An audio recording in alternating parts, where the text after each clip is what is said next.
ભગવાનની ભક્તિની આ તાકાત છે કે કુદરતની પ્રકૃતિ એને પણ ચેન્જ કરી દે છે. સ્વામિનારાયણ ભગવાન ધરમપુરની ધરતી ઉપર વસંતનો સમયો કર્યો. ગ્વાલિયરના ગવૈયાઓ અને એ ગવૈયાઓ આજે અહીંયા આવ્યા, એને થયું સ્વામિનારાયણ ભગવાનની પાસે સારા ગવૈયા છે, એની હારે હું જાઉં. અને આમ વિચાર કરી અને એને ગાવણા કર્યા. સ્વામિનારાયણ ભગવાન રાજી થયા, બધું ઘણું બધું આપ્યું. પછી સ્વામિનારાયણ ભગવાન કીધું કે માંગો, શું આપવું? અને એ ગ્વાલિયરના ગવૈયાઓએ એવી માંગણી કરી.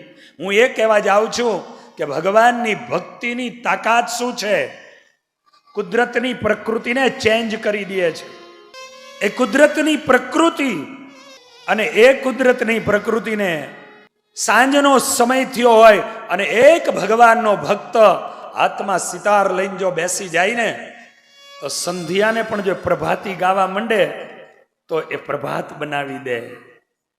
એ વડનગરની ધરતી તાનારી રહી, આખા શરીરમાં દાહ લાગ્યો હોય પણ હાથમાં એ સિતાર લે. નરસિંહ મહેતાની પરંપરાની આ સંગીત એને મળેલું, અને મલાર રાગ ગાય, વરસાદ પડે. ભક્તના ભક્તિની તાકાત જુઓ, કુદરતની પ્રકૃતિ બદલાઈ જાય.